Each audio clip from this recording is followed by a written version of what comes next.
Thanks for being here. Subscribe to Cheating Stories Best, so you don't miss new stories. My husband decided to install a hidden camera, and this is what the camera recorded. Today's story with a similar plot. Enjoy watching it. I love Cincinnati. I love people, food, and great beer. Like most cities, it has a huge history. Its famous suspension bridge was built by John Roebling, the same guy famous for the Brooklyn Bridge. I read a note from my best friend and neighbor, Sammy Wright. Matt, the garage key doesn't work, so you'll have to go through the back door and use the kitchen door to open the garage. The back door is never locked, so getting in will be easy. These were the instructions Sammy gave. He was stuck in one of the biggest meetings he'd ever had. His company, CMW, was in negotiations to acquire a German company. If the merger is successful, the new company will control almost a quarter of the world's cutting tools, cutters, splines, and worm shafts, and Sammy will become very rich. Not that he has it too bad, but neither do I. I sold real estate and now have 6 offices scattered throughout the city. My name is Matthew M. at WAC. Since the business plan was Sammy's brainchild, he had to be present at the meeting. He had another meeting scheduled for today with a local BMW dealer, where he was to take delivery of a new 740 he had bought for his wife, Julia, for her birthday. He intended to park the car in the garage and surprise her when they went out to dinner that evening. Since her meeting with BMW was not scheduled ahead of time, he asked me to pick up the new car and put it in his garage. Chris, my wife Christina WAC, told me about the bridge game because it was going to be at our house that week. 4 girls played every Wednesday, and they changed houses. Of course, there was Chris and Julia, plus Kendra Page and Cindy Epstein. That morning, Sammy took Julia's car under the pretext that it needed fixing. Chris's car was in our garage, and in Sammy's driveway were 2 vaguely familiar cars that I assumed belonged to 2 other card players. The question was, why were they at Sammy's house? They were supposed to be at my house. Sammy had a road 2 cars wide, so I pulled over behind the car on the left. I entered through Sammy's never-lockable back door. I had just walked all the way inside when I heard loud laughter coming from the kitchen. I froze and just stood there. They were supposed to be next door at my house. The laughter died down a little, and I heard one of the ladies speak. They usually have a couple of drinks on card day, and it seems this day was no exception. Fine, so we all agree? There was general agreement, and I just stood there. I didn't recognize this voice. I was sure it wasn't Julia or Chris. However, the next voice belonged to Julia. So here's what we'll do. The voice died down, so it was obvious they had moved into another room. I rushed to the wall where the garage door button was. There was also a video surveillance button. I knew this because I helped Sammy install it myself. It wasn't just video, it was also audio. He wanted to be able to look after the children wherever they were in the house. There were 3 main control units, 1 in the garage where I was, 1 in the kitchen, and 1 in the master bedroom. I opened the wall cabinet that contained the control buttons and turned it on. The first button I pressed was for the living room, nothing. Then the dining room, nothing. Then the den, bingo! The camera turned on, and I saw the 4 of them sitting at a card table. I just hoped none of them would notice the red light on the camera, indicating they were being recorded.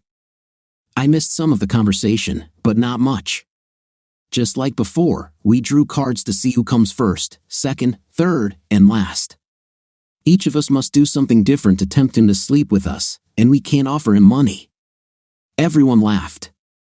Kendra spoke, laughing, this may be the only way some of them will have a night with Chris. Everyone laughed at the joke. Jesus, girl, with a body like yours, those idiots would pay you, the others agreed. Actually, me too, Kendra's body was the killer. The next voice belonged to my wife. I hope I can do it better this time, but you have to admit that we gave you an A for originality, said another unfamiliar voice. It must have been the last of the 4. After this comment, everyone laughed. Hell yes, Julia spoke, him going with you to pick up Cindy's sick puppy was a stroke of genius. The way you made the puppy puke on him and then made him strip and shower in Cindy's shower so you could join him was brilliant. Everyone laughed. Fine, it's time to draw cards, Julia said, shuffling the deck. Chris, you go first. the highest card sleeps with him first. Chris pulled out the queen. At least this time I won't be the last, she laughed. Remember, we're not doing this because these guys are great. Idiots. We do it for fun and to laugh at their snobby brides, not to mention our hubbies. Besides, Daryl wasn't that bad. The hell with it, Chris intervened. I almost quit the game, he was useless. I don't understand how he and Linda are still married. She must have someone on her side because Daryl is very bad at bodily matters. Damn, I thought he was pretty good, Kendra said. Cindy laughed. Everyone laughed, but to become serious for a minute, how many more men will we play this game with? As far as I'm concerned, Richard will be my last. Unless he's the best lover in the world, then I might keep him for a while. Of course not, you know the rules. We meet with him for one session, but no more after that. I still say this Richard guy might be my last. Am I the only one who feels a little guilty about sleeping with our friends' men? Asked Chris. Hell no, Kendra said. These ladies are not our friends. Linda Bradford was and probably still is the biggest snob in town. Every time I see her with Daryl, I laugh to myself that I slept with him, probably before she did. I agree, said Julia. Jeanette is no exception. She always looks down on her because her father is a state senator. I guess, Chris said. But one day, one of the men will open his mouth, and we'll all be in the... Okay, ladies, calm down. The wedding is in 2 months, so we need to work quickly. Now, here's what we have for him, Richard Hughes. I am 37 years old, a handsome man. As far as we know, he really loves Jeanette and wouldn't cheat on her. At least until he meets us. Another roar of laughter. He loves drag racing and hangs out at the track every Sunday after church. He's also a vegan, so chicken fried steak wouldn't pull his trigger. Oh, and he eats a lot of fruit, pineapple is his favorite. Chris, what are your plans for him? If we follow our regular schedule, I have a week, right? I have to show up next Wednesday for our card game and provide video evidence, Cindy said. I always do this, don't I? In any case, my initial plan would be to have it delivered to my house under the pretext of picking out a gift for Jeanette. I still have the video equipment we use, so the recording will be very helpful. When I'm done, I'll give it to Julia so she can use it. Do you still have the videos we made? Certainly, they are locked in a safe that Matt doesn't know about. When we're done with our little game, we'll have a private party, watch them all again, and then destroy them. Since Chris was talking, I assumed that there was a safe in the house that she was talking about. The girls started playing cards again. I removed the disc from the burner and replaced it with a blank one, hoping to gain more information during the card game. I took the new BMW back to the dealer where my car was parked. The original plan was to park the new car in Sammy's garage, and I could just walk next door to my house. Sammy would take me to get the car later. I got in the car and called Sammy. Hello, Matt, did you do it? No, I took it back to the dealer. Why? Is there something wrong with it? No, the car is fine, but you and I need to talk urgently about. Not on the phone, Sammy, but it must be before you go home, and under no circumstances should you talk to Julia before you talk to me. Jesus Christ, Matt, what's happening? Just tell me where and when we'll meet. Fine, come to my office and wait. I'll come as soon as I can. It was almost 5 when his meeting ended. His secretary filled me with coffee and strudel in honor of their German guests. When he entered, he was almost floating in the air. The merger was about to happen, and he was a happy camper. Okay, Matt, what's happening?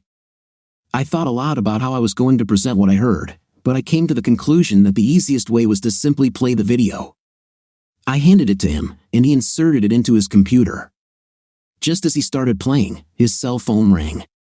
If it's Julia, don't talk to her, I said. He looked, and it was. Like that, he turned off the phone and turned on the video. When it was all over, we just looked at each other. Finally, he spoke. What the hell did I just see? And who are these people? Good questions, I said. Now what are we going to do with them? Before we do anything, we need more information. For example, watch the videos they talked about. I agree, I said. That's why I left the camera on and running when I left. We'll record everything they say while they're saying it. In the meantime, I'll try to find the safe Chris was talking about and see if their equipment and video footage are there. If Chris has to cheat before their next card game, I'll have to do something soon. I agree, Sammy said. I left a new car at the car dealership. I didn't know what to do with it. Everything is fine. I'll check tomorrow and see if they'll take it back. If Julia cheats with other men, I'll be damned if she gets a new car from me. We were just leaving his office when Chris called. Where are you? Do you know what time it is? I'm with Sammy and I'm going home. I'll be there soon. Fine, love you. I love you too, but I'm not sure how much longer I'll love. I thought to myself, Sammy, do you have a private detective that you use? Yes, what should be done? Could he find out who Richard Hughes is and where he works and all that? Of course, Sammy said. Fine. You know this Jeanette the girls were talking about? Not really fine. She and Richard will be married in 2 months. Let's see what a detective can do about it, I said. I think at some point we will have to involve other husbands in this matter, isn't it? I know. Let's wait and watch the video. I know for a fact that if Chris sleeps with one more guy, our marriage will be over. It's the same with me. And I'm sure other husbands will feel the same. When I returned home, Chris was sitting in her den. She stood up, came up to me, and tried to kiss me, but I turned my head and her kiss hit my cheek. She was surprised when I turned my head, but simply asked, "Did you have a hard day?" "Yes, everything is fine." "You look tired." "This is true." "I'm going to take a shower and go to bed." "Help is needed?" she asked with a smirk on her face. "Not today," I said. Maybe never again, I thought. The next day was Thursday. I took the day off, and she had some things to do before she could leave. I started looking for the safe. It took me 5 hours to find it. I didn't stop during those 5 hours and combed my entire house completely. I quickly looked through the garage and adjoining workshop because I spent a lot of time there, and I didn't think she would put it in such an obvious place. The most logical place, in my opinion, was her closet because I rarely went there. I finally found it in the living room fireplace. All 3 of our fireplaces had natural stone inserts. I crawled around the floor looking for anything out of place, a crack in the floor, a small hole in the wall, something suspicious. I looked at the fireplace several times and saw nothing, and there it was, a tiny scratch on the marble fireplace. This in itself would not have piqued my interest, but the scratch was arched as if there was something on the axle. I took out the screen and pulled the left end of the fake insert. It moved. I pulled it out as far as I could and saw where a square had been cut into the marble fireplace. There were also 2 holes in the marble floor. At the bottom of the fake log were 2 long metal skewers. I inserted them into the 2 holes and felt a piece of marble pop out. I removed the heavy piece of marble and set it aside. After looking at the spring-loaded locking device, I leaned over, looked down, and saw the safe. I sat down on the floor and stared at the fireplace. My body was shaking.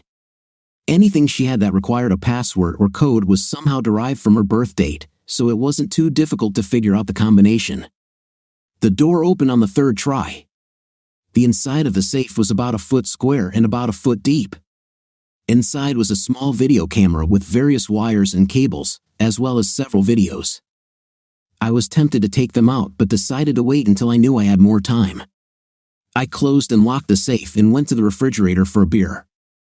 I took a long sip and called Sammy. "Hey Matt," he said without enthusiasm. "Hello, Sammy. You can speak?" "Yes, she's actually on deck with your wife." "Did you have the opportunity to watch yesterday's video?" "Hell no."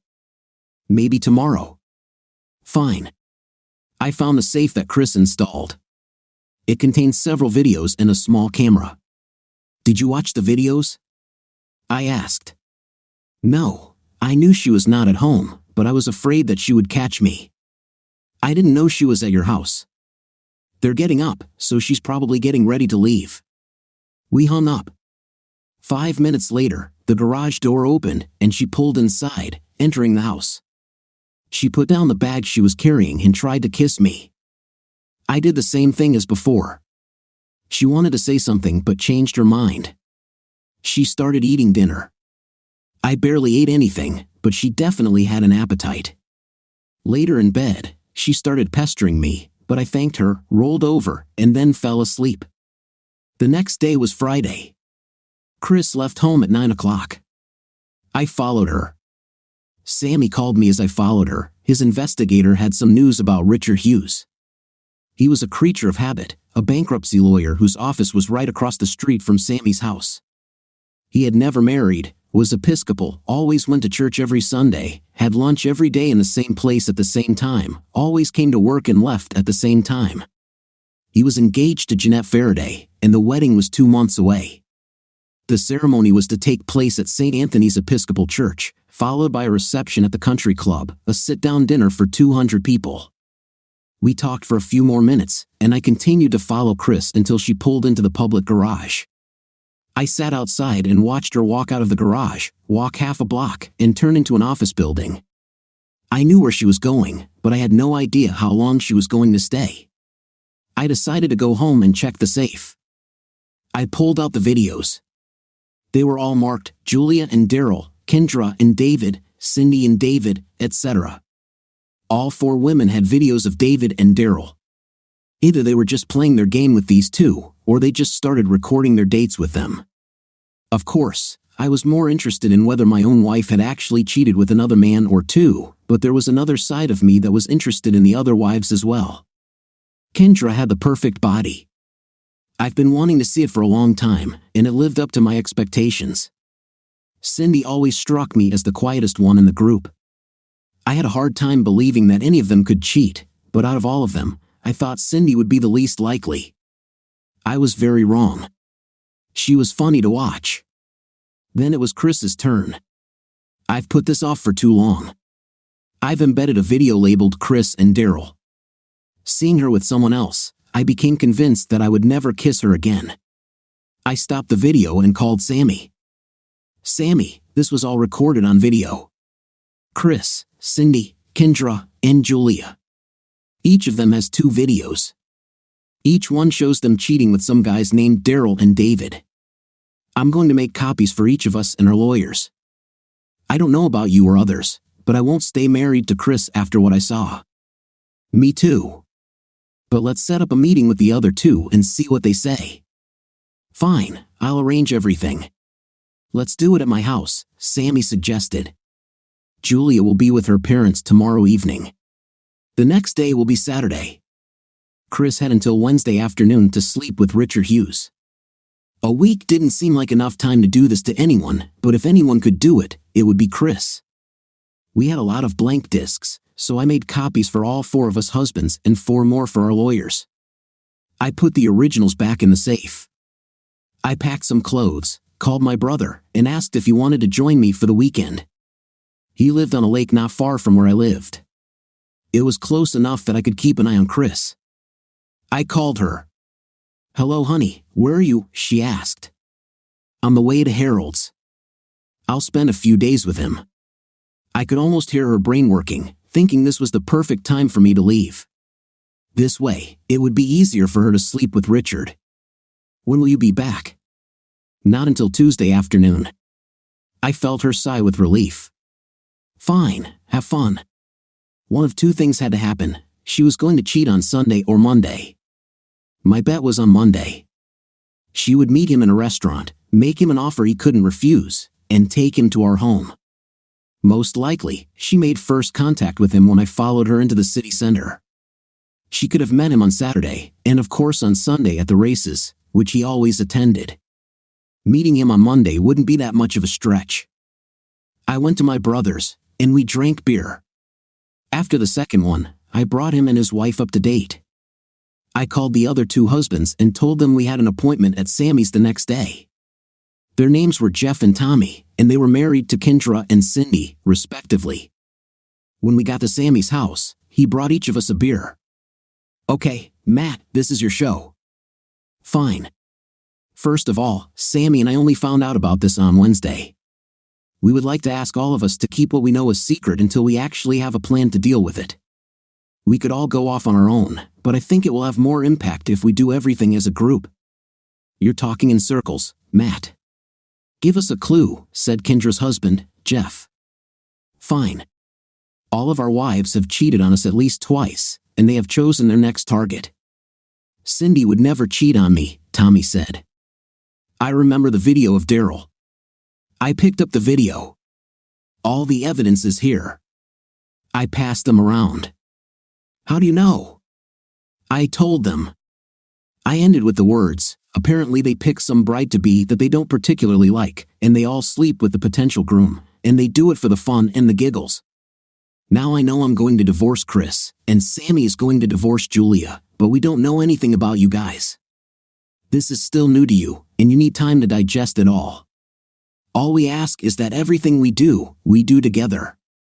This means you don't tell wives that we know what they have done or are planning to do. Chris must sleep with Richard Hughes before Wednesday and record it to prove to others that she did it. Then it's Julia's turn, and she has a week, then Kendra, who also has a week, and finally Cindy, who also has a week. I believe Chris is going to do this at our house on Monday. She will set up her camera, but I will too. I'd like to film them all together in a month, bragging about how they did it, and then we'll arrest them. That would mean we all sit on what we know and let our wives get on with it. That sounds like a plan I could go with, Sammy said. But, Tommy, you will have the hardest time waiting all this time. What do you think? Tommy waved the 2 discs he held in his hand. I'm going to wait a couple of days before I look at it. Then I'll decide. Fair enough, I said. But if you decide you can't wait, let us know before you do anything. We'll be there. Since we already have a video of how they cheat, why are we waiting? Why don't we confront them now? Asked Jeff. We could, but I think we would have the biggest impact on videos of them gloating about how they cheated on their stupid husbands for fun. We adjourned the meeting and all went off to deal with the same situation in 4 different ways. I stayed at my brother's house until Monday morning and went home.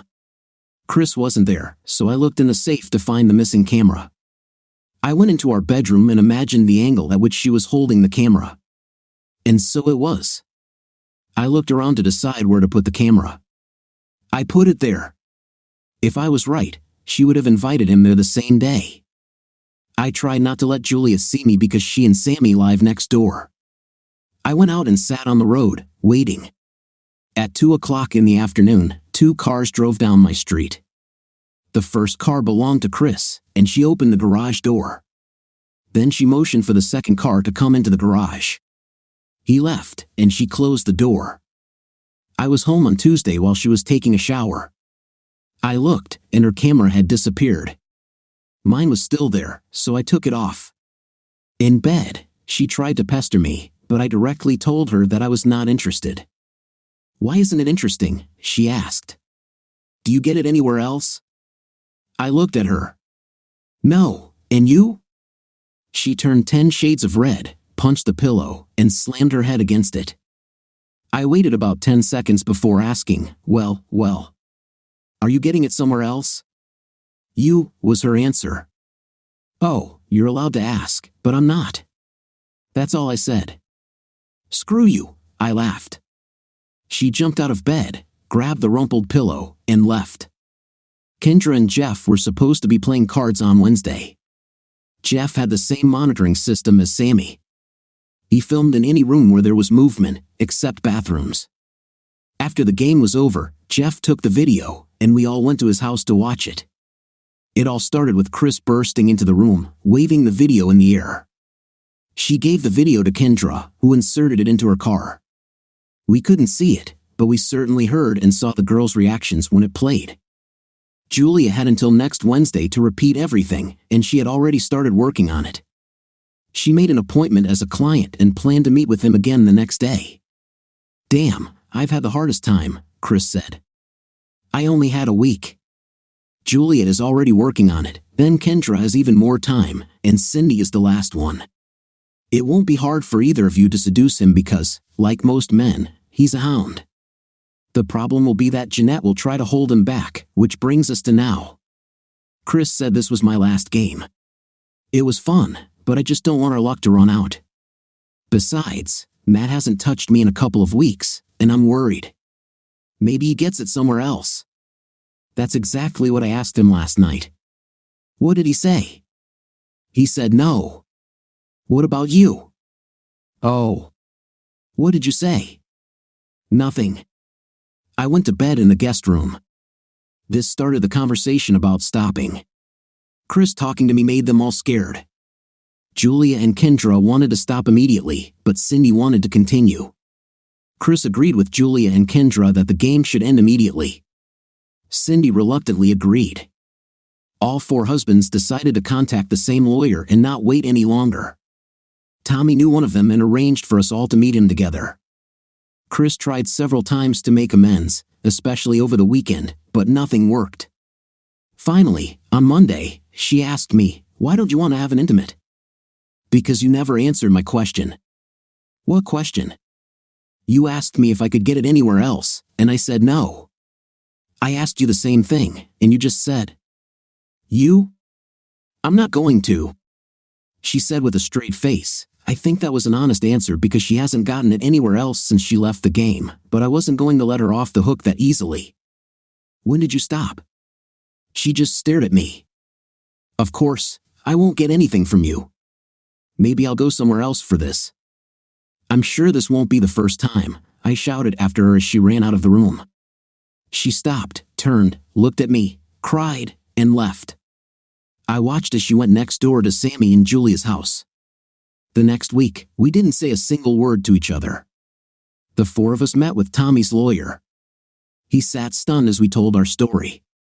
"This is a first for me," he said, "and probably a first in the state. We're about to make legal history." "To hell with history. We just want a divorce."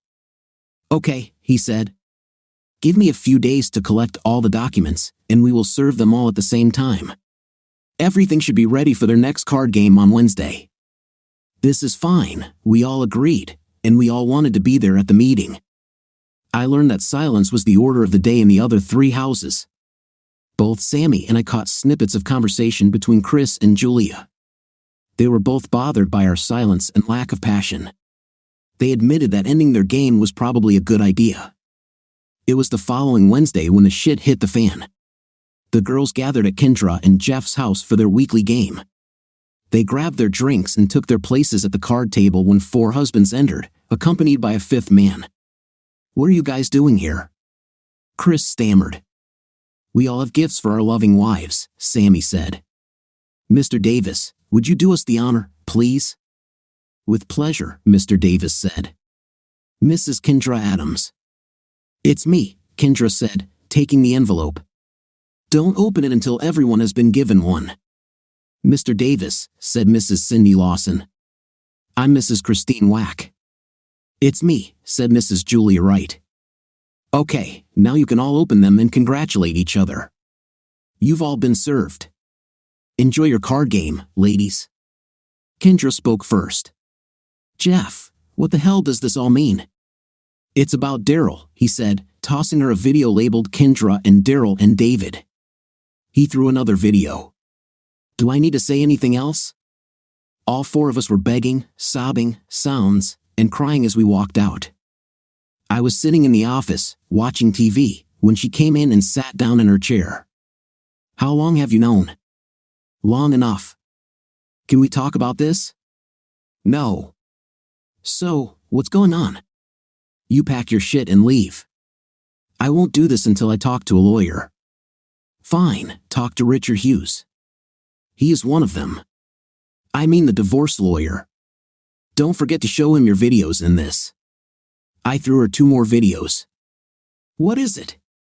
"This is where all 4 of you brag about how much fun it was to play your game and how much fun it was to laugh at your husbands." She sat for a long time with a detached look. "How long will you give me to move out?" "Before dawn." "You can't be serious. Everything that remains in this house after dawn will be thrown away. You can pick it up curbside." With those words, I turned back to the TV. An hour later, her father and brother showed up with pickup trucks and trailers. "Matt," she asked. "Yes, what can I take?" furniture, anything you want, especially the bed. Her father came up to me. "What's happening?" he asked. "Ask your daughter." "Yes, but she doesn't want to talk. She cheated on me with at least 3 men and filmed it. Then she showed the video to her friends and bragged about it. Get her things out of here by dawn." I took him out of the office and sat down, listening to the knocking and movement of furniture. The sun was already rising when I heard the trucks driving away. There was a knock on the door. "Enter. I have everything except what I want from this room. It's dawn now. Your time is up." "But Matt." "It's dawn now. Leave your key and garage door remote on the kitchen island when you leave." "But Matt." I closed the door while she stood there. I heard her cry when she left. I waited a few minutes before entering the next room. She did a pretty good job of choosing the furniture she wanted. The upstairs bedroom was empty. My t-shirts, shorts, socks, and other things that I had stored in my dresser were scattered on the floor. I checked her closet out of curiosity. It was empty. I made myself a cup of coffee and got ready for work. Sammy was leaving at the same time as me, so we stopped and chatted. "I saw her leave this morning." "Did you kick her out?" he asked. "That's exactly what I did. I gave her until dawn, so her father and brother helped her." "What about you?" "I'm leaving for Germany in a week, and I'll be gone for 2 months. I gave her time until then." "Where is she now?" "Trying to sleep. We didn't sleep most of the night." "Are you still divorcing her?" "Oh, hell yes." "Any news from the other 2? "Not yet. We both got to work. I was involved in high-end real estate. My parents and I owned several large pieces of real estate that we developed, as well as 15 business rental properties. We were doing well. I spent the entire morning in the office, mostly chatting with my father and updating him on my personal situation. That afternoon, I stopped by one of the properties we were developing and spoke with the site manager, then headed home. The house had not seemed empty before, but when I entered, there was an eerie, empty echoing sound that made me uncomfortable.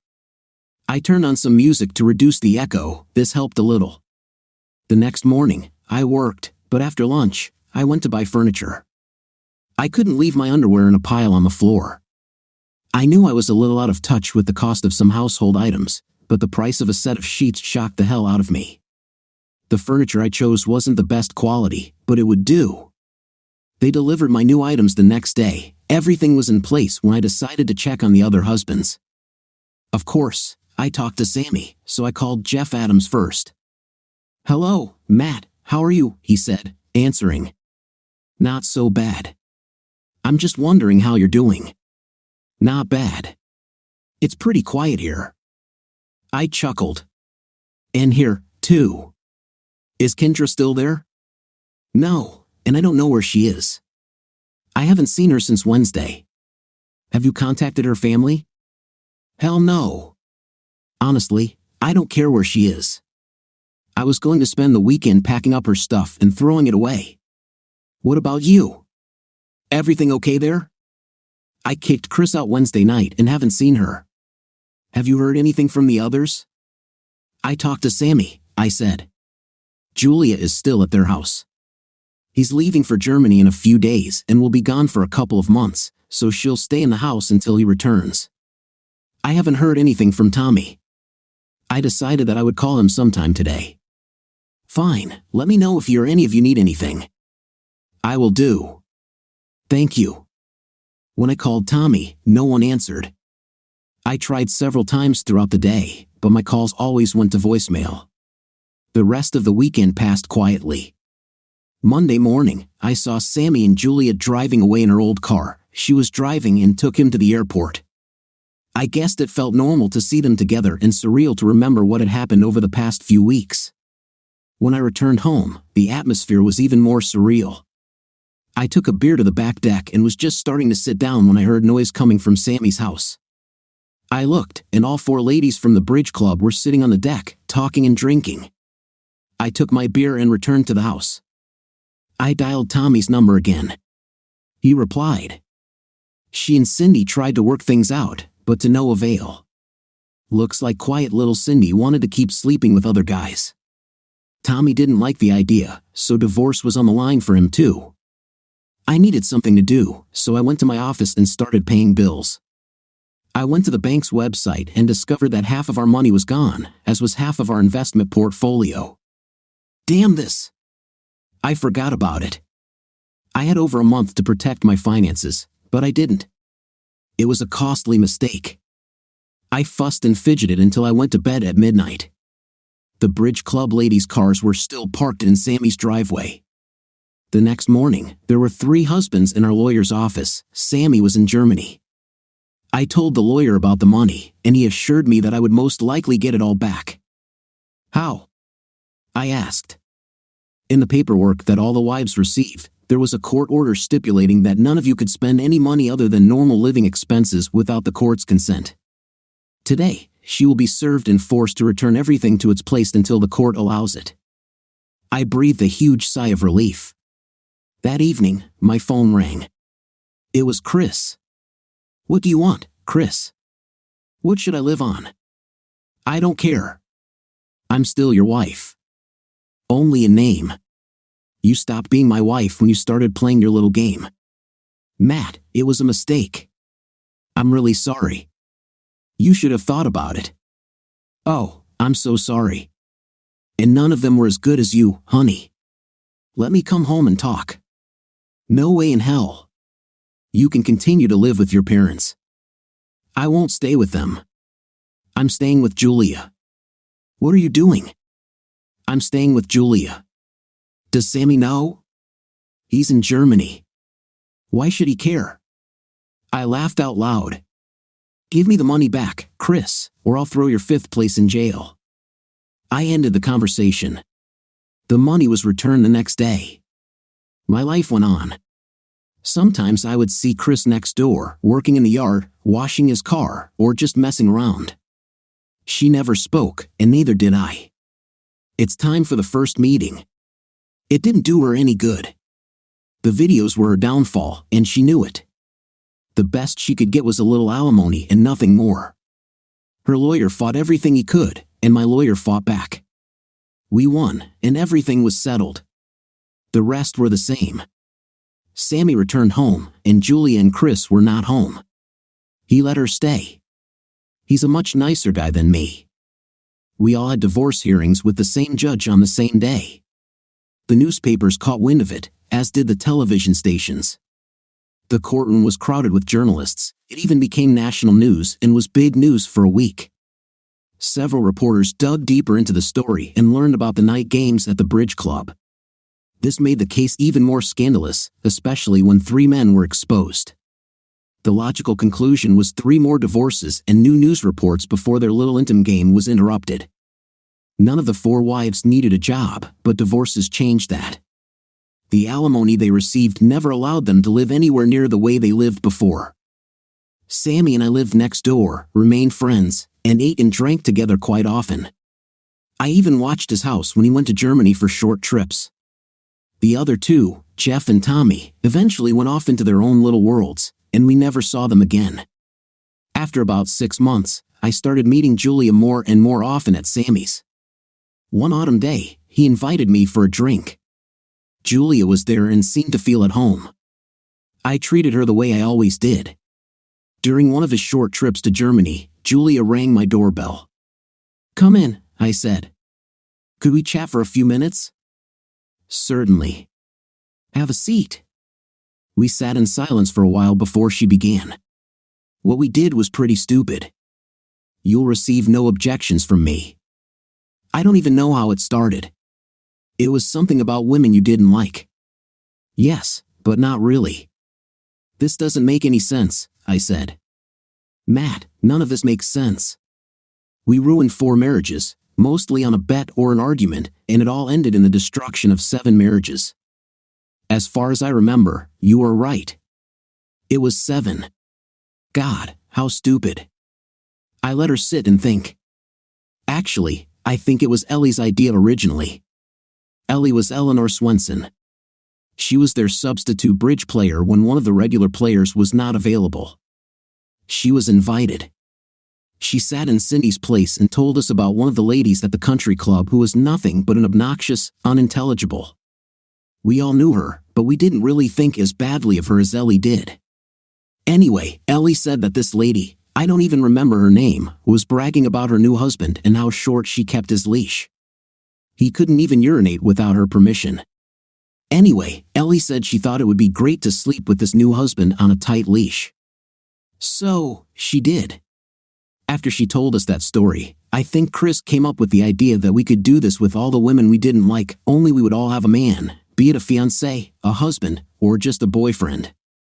We were all high on booze at the time, and it sounded funny. The following Wednesday, I mentioned it in passing, and Cindy, who had not been there the previous week, asked what we were talking about.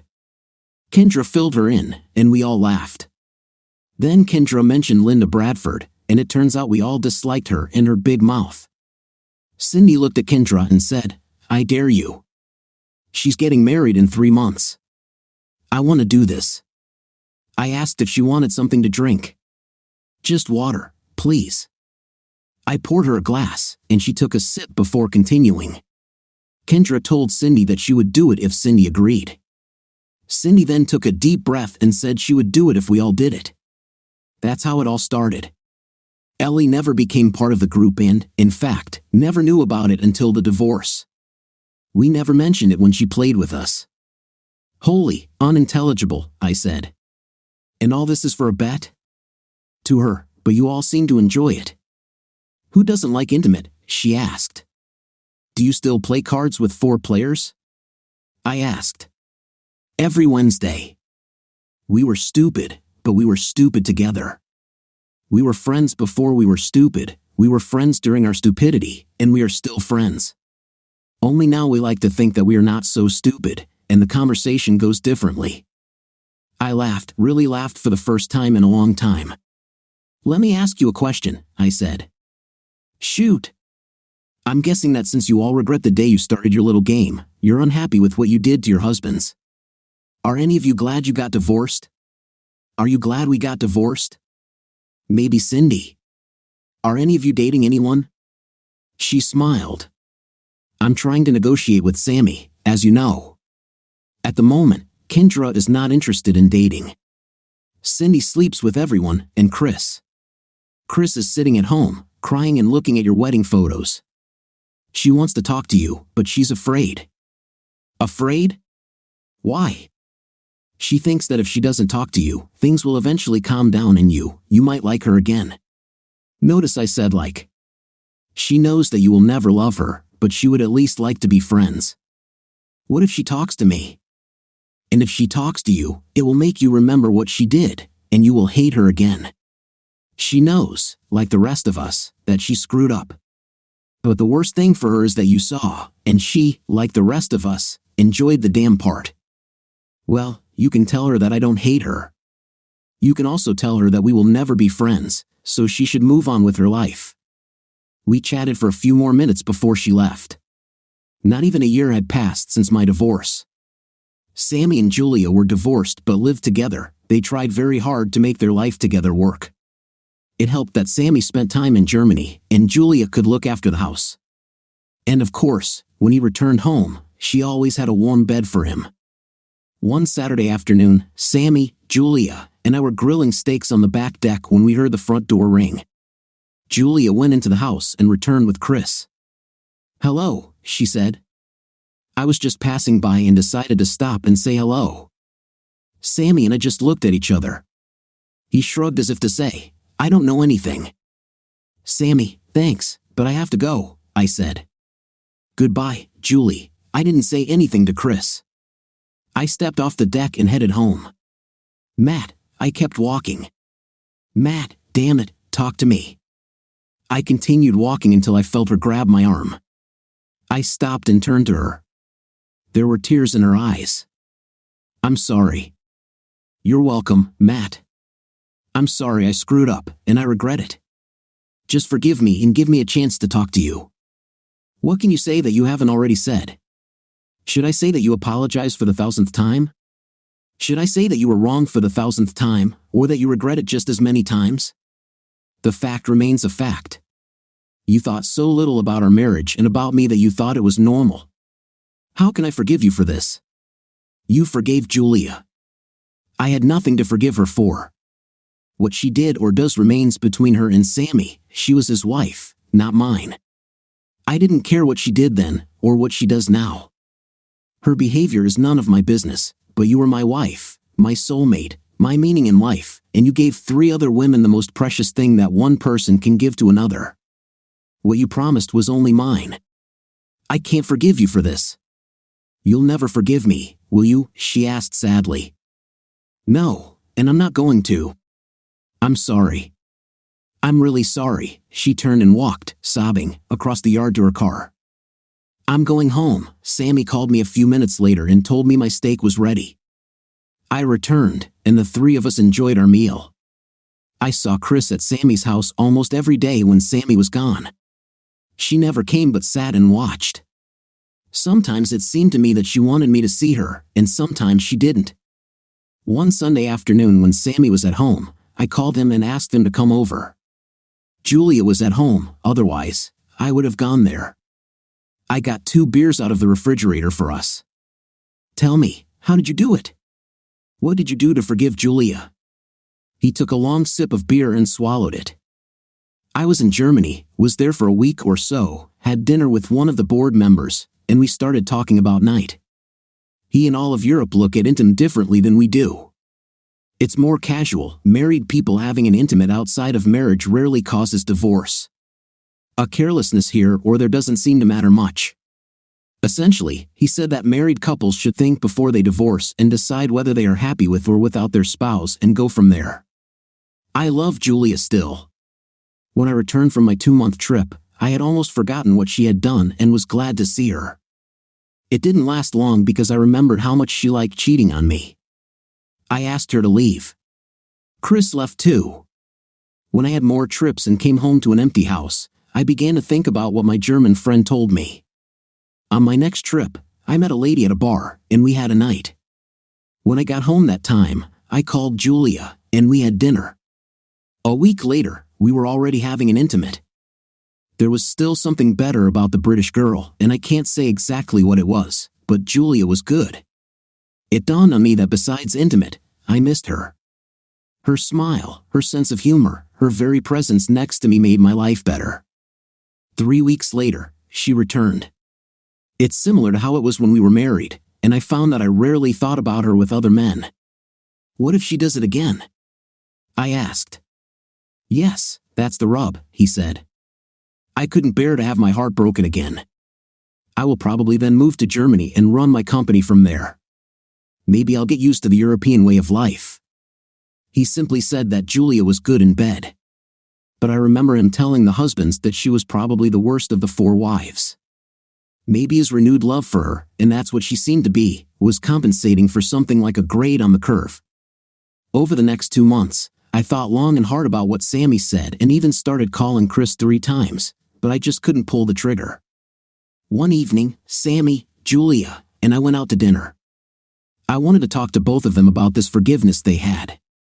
We were halfway through dinner, and Sammy was telling me how he struggled with forgiving Julia. It wasn't easy, but I think I finally did it, he said.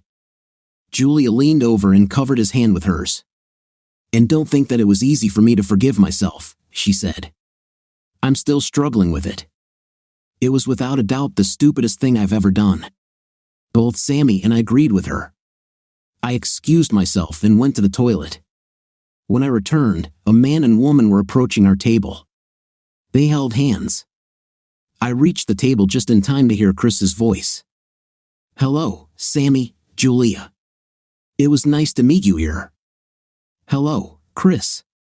We're here with Matt. She let go of her boyfriend's hand. Matt, where is he? Right here, Chris, I said. She turned to face me. Who is your friend? I pointed her out to her date. This is Jim. He is my friend. It's good to have friends, I said, sitting down, putting a napkin on my lap, and starting to eat the food that was brought while I was in the toilet. Well, maybe we should go, Chris said, looking straight at me. Sammy and Julia said goodnight to them. I took a sip of wine. Her being on a date pretty much answered my question about forgiveness. I nodded. We ended dinner without mentioning Chris or her beau. I don't know what I expected, but Chris took every opportunity to beg me to forgive her and bring her back to try again. While dating, she apparently refused any reconciliation with me. I hadn't dated anyone since my divorce, but after that dinner, I decided it was time to do so. Dating might not be the right word. I didn't want a date, I wanted a night. The first thing that came to my mind was Julia's comment about Cindy. I remembered how wild she was in the video and was tempted but decided not to. I didn't need a social illness. I also ruled out Kendra as a possible intimate partner. I even briefly thought about asking Chris, but I was afraid that she would take it as me wanting her back, as opposed to me just wanting her body. The Tall Stacks convention and race was held in Cincinnati for a whole week. Steamboats from all over the United States converged on Cincinnati for racing exhibitions, demonstrations, and general frivolity. It was a week-long throwback to the glory days of steamboats. People wore period costumes and behaved accordingly. Cincinnati also had an actual showboat that hosted live productions. They called her Majestic, and she was beautiful. Sammy, Julia, Chris, and I often watched her show. I hadn't been to her show since my divorce, but I was downtown one Friday night and thought of her. I took a chance, and of course, there was a show. I parked, got my ticket, and walked across her deck until they opened the doors for us. The show was crazy, and I laughed a lot during the first act. At intermission, I was enjoying a glass of wine while walking on her deck again and looking out over the water of the Ohio River when I heard her. "Hello, Matt. Do you like the show?" Without looking at her, I said, "Yes, Chris." "And you?" "Yes, it's not as fun as it used to be, but it's still fun," she said. I looked at her. "Where's your date?" "I don't have one." "Where's yours?" "I don't have one either." "Why not?" I looked at her. "Why do you care? Besides, I could ask you the same thing. Just curious." At that moment, a man approached with 2 glasses. "There you are, Chris." "Thank you, Jonathan." "No date, huh?" I asked her. At the restaurant, his name was Jim, unless he's the other guy. I looked at Jonathan, and he was definitely different. "Jonathan, this is my ex-husband, Matthew Wack." "Matt, Jonathan Precept." We shook hands. "Good evening, Matthew. I've heard a lot about you." "I'm Matt, please." "Fine, Matt. I'm Jonathan. I understand that you like Majestic." "That's right," I said and looked at Chris. The rim of her wine glass was at her lips, and she looked at me over the glass. "Who told you that I like Majestic, Chris?" "Oh, of course," he replied. "Of course," I repeated. "She said you had ideas on how to help save her." I looked at Chris, and she looked away. "Can I ask what this has to do with you?" "Oh, sorry. I belong to a group interested in preserving things like our zoo, the Fountain Square Fountain, the Taft Museum, and other sites worthy of preservation." "And how exactly does Chris fit into this?" I looked at her, just as the bell rang, calling us back to our seats for the second act of the play. "Can we talk after the show?" he asked. "We'll see," I dodged. After the show, I went straight to my car and drove away. I hadn't gone far when my phone rang. Working in real estate, I almost always answered it. "Hello?" I replied. "Where have you gone?" "Jonathan was looking for you." I didn't know she still had my number, or I definitely didn't have one. "How did you know that I would be there tonight, and why did you introduce us?" "You know I hate being ambushed like this." "I had no idea you'd be here." "We were here and just happened to see you." "He's quite old for you." "A date, isn't he?" "It wasn't a date. Several committee members were there to review it. They are trying to decide if they want to invest in saving the Majestic." "And how exactly do you fit into this?" "No, wait. I don't want to know because I don't want to talk to you. Goodbye." "Wait, Matt. You don't have to talk to me. Is it okay if I give him your number?" "You can talk to him, and I won't interfere." I thought about it. I talked about trying to do something but never did it. Perhaps this is my chance. Fine. Tell him to call me tomorrow. He did it. We talked about the goals of his organization, but after seeing Majestic, he and the members of his organization were not sure that this was their project. Our other interests attract the masses. Majestic has limited appeal, and we don't think we want to mess with it. Why were you on the show last night? I asked. Your ex-wife pushed us.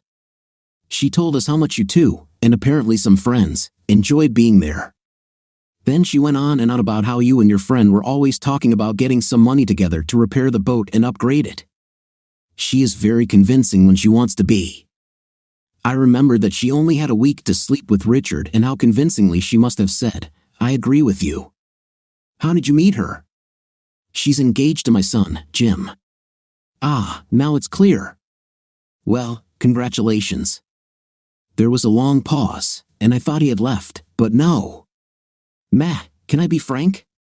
Certainly. I don't know if it's suitable for my son. There is something about her that makes me feel uneasy. You are her ex-husband. You know her better than anyone, I'm sure. Could you tell me why you divorced her? Now I was between a rock and a hard place.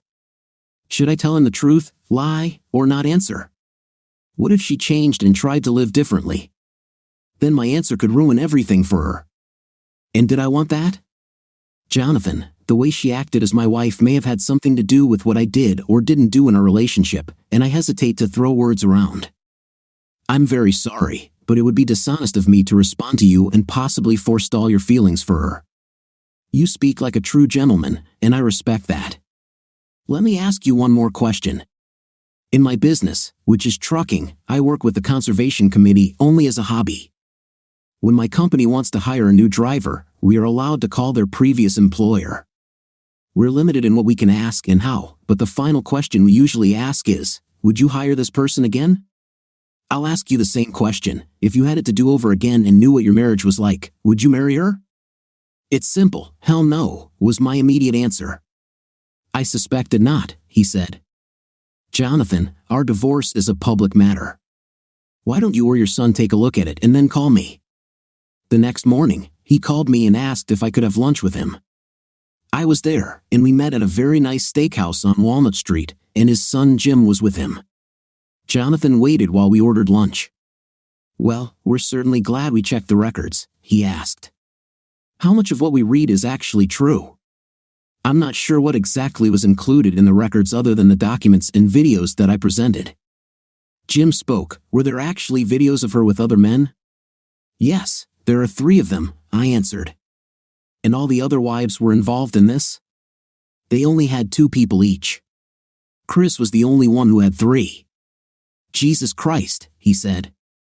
Do you still have the video? Was my short answer. We spent the rest of lunch discussing my marriage. It ended up leaving me feeling like they may have sent out the wedding invitations too early. 2 days later, Chris called in tears. Why? Why did you do that? What did you do? Told Jim and his father about me? Okay, wait. First, you gave him my phone number. Second, Jonathan asked me why we got divorced, and I didn't tell him except for my recommendation that he check the public records. Then I added I assumed he had contacted the court and read the documents. Jonathan invited me to lunch and asked me questions. He had read the files, so he knew what happened, and all I did was answer his questions honestly. This will haunt me for the rest of my life, she said. I really hope so, I told her. Jonathan called me a couple of weeks after we had lunch and invited me to visit his moving company. It was a fairly large room, but I thought it was a little cramped with all his equipment. We shook hands, and he invited me into his office. Chris wasn't a happy camper when Jim broke off their engagement, he said. I had this feeling when she called me and accused me of telling about her. I told him, you didn't tell, we read about it anyway. That's not why I invited you here. Chris told me that you were in real estate. Is that true? Yes, that's true. Good, because I need to expand. This place is too small. He called the secretary, Joni, ask Trish to come here, please. Then he turned to me. Trish is our money lady. You'll have to deal with her. Trish turned out to be Jim's sister and, of course, Jonathan's daughter. I stood up when she came in, and we shook hands. "So, you're Chris's ex?" she asked. She didn't smile. I chuckled, trying to defuse the situation. Guilty on all counts, and I certainly hope I get a higher score than that. "Maybe," she said. "We just hope your real estate skills are better than your skills as a husband." I have pretty thick skin, but this was more than I felt I should have taken. I didn't know this woman, but her first comment to me was a serious insult. I was still standing and looking at Jonathan. "I think I'm not the person you need. I would be happy to recommend someone who is fully qualified to find you some property." Then I looked at Trish. "You obviously know about my marriage because your father and brother discussed it, but if you had been paying attention while they were talking, you would have known that I did nothing wrong before, during, or after the marriage, so that there was nothing wrong with my man's skills." I walked to the door, turned, and said, "Goodbye, Jonathan, ma'am." I left, and Jonathan's curses at his daughter echoed throughout the building. My phone rang before I even left their property. It was Jonathan. "Matt, come back. She's just in a bad mood. Everything will be okay." "No thanks. I don't see where we should go except down. I don't think we would be comfortable working with each other. However, I have given serious thought to finding someone to help you, and I know of at least 3 properties that would fit your needs. His name is Justin Collier, and I can have him call you today or tomorrow." "Are you sure?" "Definitely." "Okay, let him call me." Justin called him an hour later and went straight to Jonathan's office. Justin sold him the second building they looked at. Justin offered me half the commission, but I refused. Justin told me that when he met Trish, she was very remorseful and asked him to apologize to me. For his behavior a week after they closed, I was sitting at my desk. I looked up. Trish, or whatever her real name was, stood there. She had a flower in her hand. "Can I come in?" she asked. I nodded. "This is for you," she said, handing me the flower and sitting down. I smiled. "Thank you. Miss Prip or Mrs. Trish is fine. This is short for Patricia." I nodded again and noted that she didn't give her last name. "I behaved badly that day when you came to us. I had no right to imply that you were a bad husband. I thought about this while listening to my father and brother discuss it. The only excuse I can offer is that I had just had a fight with my boyfriend, and all men were at that point in my life." I still held the flower in my hand, so I brought it to my nose and inhaled. "Very nice," I said. "My apologies," she asked. "No flower, your apology sucks," she almost smiled. "If I treated you to dinner, I would have more time," she said. "Are you sure?" "I'm ready to try. If that's the case, fine." "When and where?" I asked. "Give me your address. You deserve the complete package. I'll pick you up. How about Friday at 6:30? I smiled as I wrote my address and phone number on the back of one of my business cards.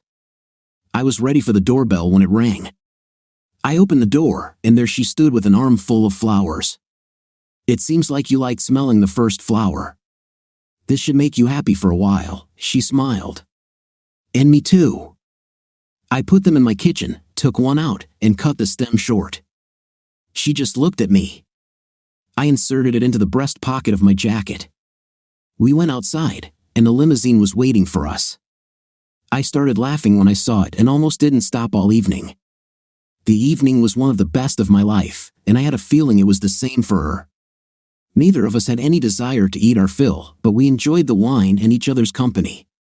When the evening ended, we sat next to each other in the limousine on the way to my home. She even walked me to the door. "Thank you, Matt. It was fun." Then she kissed me. I took the flower out of my breast pocket and placed it in the neckline of her dress. I leaned over and smelled it, then I kissed her. She started to leave, but I stopped her. It was one of the best evenings of my life, but I have to ask, do you still have a boyfriend? I'm not sure. We haven't spoken in a couple of weeks. I took both her hands in mine. If you don't leave him, this will be goodbye. If you do, I'd like to meet again. she kissed me lightly. I would also. I've never had so many kisses on a first and possibly last date. It was 2 days later, on Sunday evening, my phone rang. Hello? Hello, this is Trish. I don't have a boyfriend anymore. What happened? I told him about you, and he told me about his new girlfriend. We parted as friends. In that case, would you like to have dinner on, say, Wednesday night? I asked. She laughed. What if I get hungry before Wednesday? It was my turn to laugh. What's the earliest time you'll be hungry? I'm already hungry, came her answer. Okay, but you won't have a limousine. Just bring me a flower, she said. I was on my way less than an hour after she gave me her address. I needed to shower and shave before leaving, so I went into the kitchen and picked up one of the flowers she brought me 2 days ago. The first thing she asked for when I arrived was her flower. I handed it to her, and she immediately hid it in her blouse where the top button was fastened. I noticed that the button was at the peak of the bulge of her breasts. I decided that I would smell it before the night was over. It didn't take us long to eat, and she invited me for a drink. There's a little place not far from here that serves great beer. Would you like to go there? What is this place called?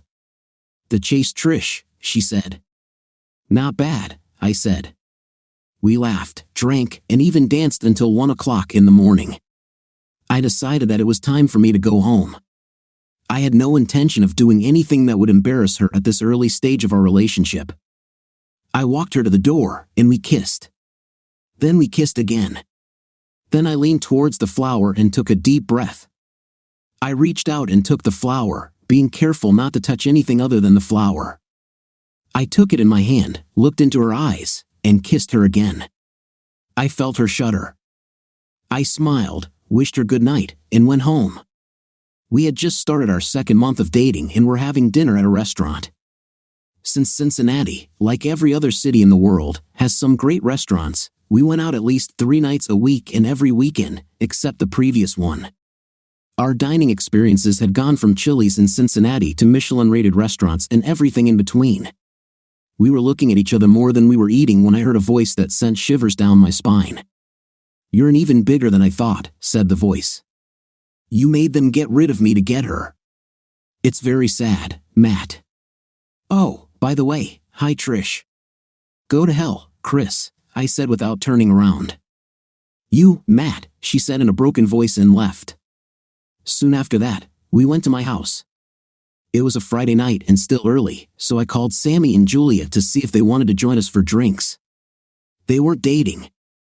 Trish and I decided it was time. After everyone got acquainted, Julia started laughing. I didn't tell Trish that Julia was one of the 4 ladies of the bridge club. So it's you, said Julia.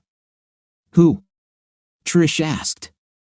I just talked on the phone with Chris. I assume you know her. Indeed I do. I know she was engaged to my brother. She told me that she saw you together. Yes, indeed, Trish said. I would guess that she was not very kind. I made drinks for everyone, and we chatted for a few hours before Sammy told us he needed to get some sleep because he was leaving for Germany the next day. So, he and Julia left. They make a good couple, Trish said as they departed. Yes, they do. They act like they really love each other. It's nice to see couples like this still exist. How long have they been married? They got married about 6 years before the divorce. Divorce? Even better. How long were they divorced before they got married again? They are not married, but they are working on it. Why did they get divorced? Don't tell me Sammy cheated. I laughed. Sammy? No, you mean she did it? I wouldn't have believed it in a million years. I brought her up to date. Oh my God, I still don't believe it. Why did he take her back? You said it yourself, they act like they're in love, and they are. They are working very hard to overcome what she did, and it seems to be working. Wow. Have you ever thought about discussing this with Chris? Yes, for a very short time. But then I saw her on a date, actually, she was with your brother, and I decided that if she left, I should do it too. I also thought a lot about cheating and decided that once a cheater, always a cheater. I like both Sammy and Julia, but I think one day, when he's on one of his trips to Germany or something, she'll cheat again. Are you serious? Yes, I am. You wouldn't even try to figure it out if your significant other cheated, regardless of the circumstances. People in committed relationships do not date, kiss, or cheat with other people. Once a cheater, always a cheater. She interrupted me. Take me home, please. But take me home, I said. The atmosphere went from I think I'm going to get laid tonight to take me home, please in a very short order. The drive to her house was smooth. When we got there, before we even stopped, she had already opened the door and was ready to go out. I hadn't stopped the car completely when she jumped out and, without looking back at me, said, "Goodbye, Matt." "Wait!" I shouted after her, but she was already running, and if she heard, she didn't pay attention to me. I tried to call her the next day, but my calls went straight to voicemail. This went on for a whole week until I walked into her office. I parked and walked to the door when her father stopped me. "She doesn't want to see you, Matt. Please don't call her or try to see her." "What the hell happened, Jonathan? What have I done?" "You didn't do anything. It was her." "What did she do?" "Just stay away from her, please." I looked at him and left. She and I haven't seen or spoken to each other for over 3 months. I dated a couple of women along the way and hooked up for the first time since I got divorced. I began to return to my usual routine, plus I grew a beard. I never had one, so I grew it just like that. There was a woman to whom I showed a very nice luxury house. It turns out she likes beards. She was recently divorced and was looking for a new home to live in. She also wanted a night. I adapted for both of these things. I had never slept with a potential buyer before. She looked at the house 3 times, and I was starting to think she wasn't going to buy it. This was our 4th trip to see the house. She was sitting in my car, and we were almost to the house when she spoke. "Matt, I don't need to see this house anymore. I'm going to buy it." She was about 10 years older than me, but I didn't care. When we got there, I opened the lock on the door, took out the key to the front door, and put it in my pocket. This will tell someone else that the house has been shown or used. We headed straight to the bedroom. Her name was Ruth, and she loved intimate. We had no love, no emotions, no affection, only intimate. I loved it. Shortly after, I was looking at properties and decided I wanted some Cincinnati chili. I pulled into the parking lot and realized that this was the first stop Trish and I had stopped at together. I decided to stay anyway. I walked up to the counter, placed my order, and sat in a booth.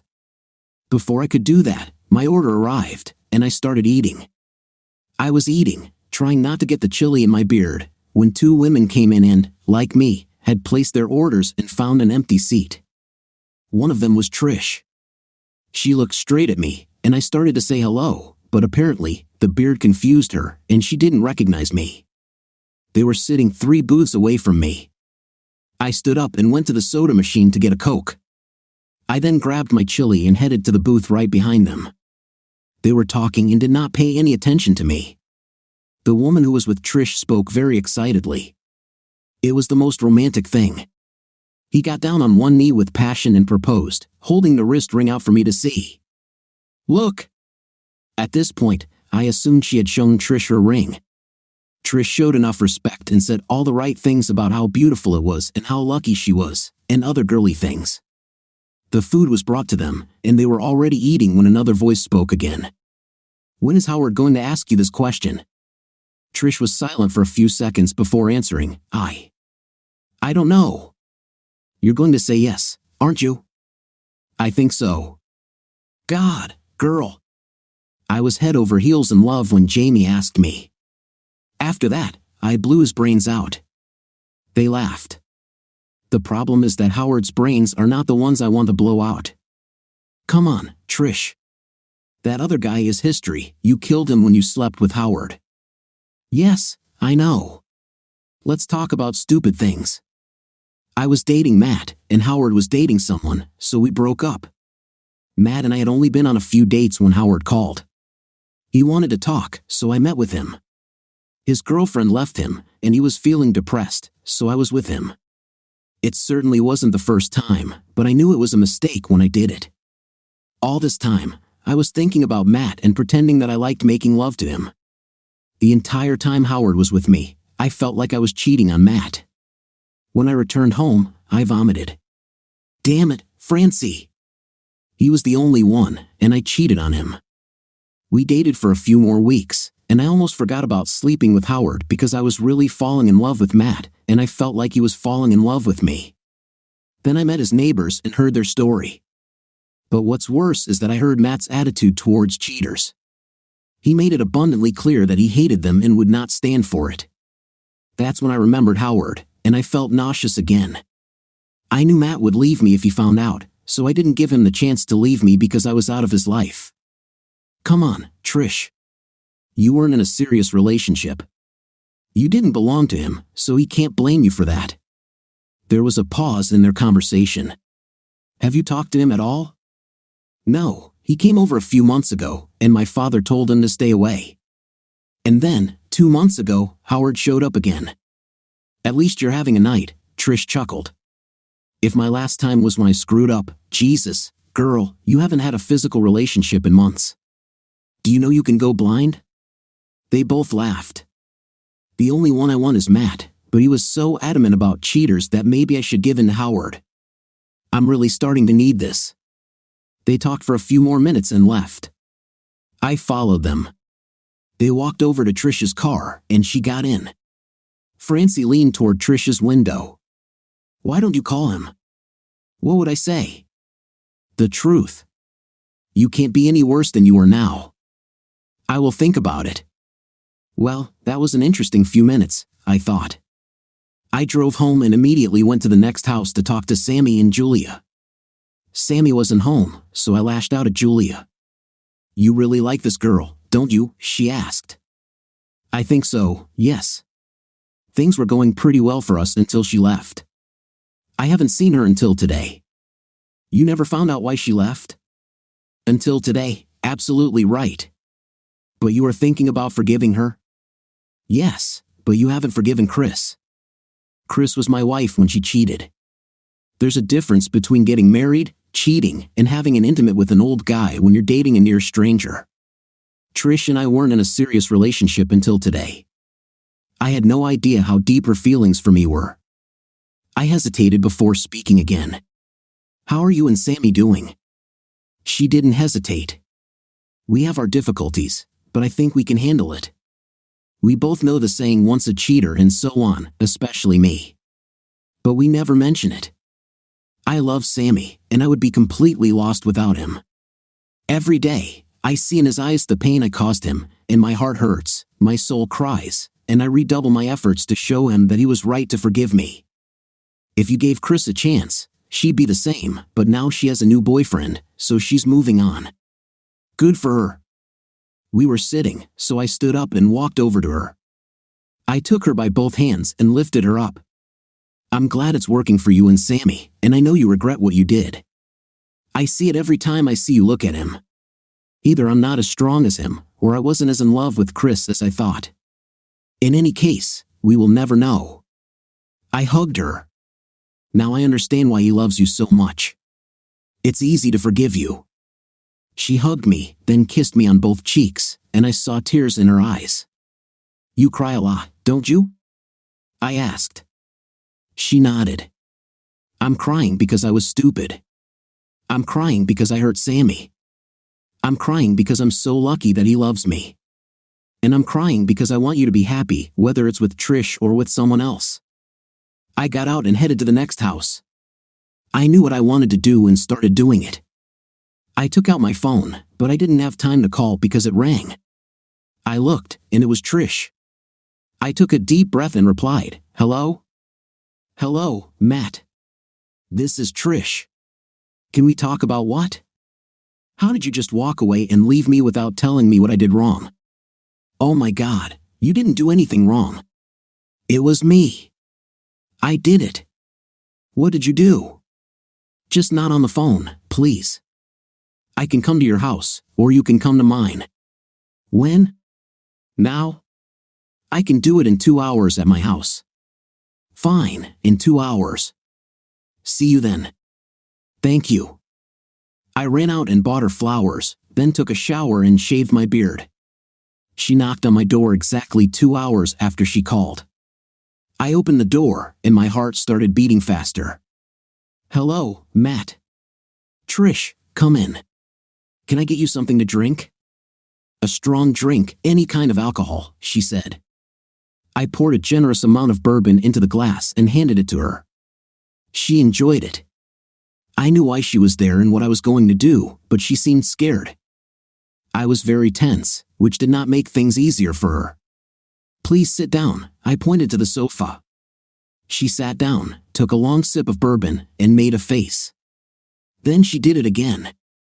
I did something really stupid, she began. What have you done? When? Months ago? Oh, that's around the same time you left me. This time, she took a small sip and shook her head. It was a couple of months ago.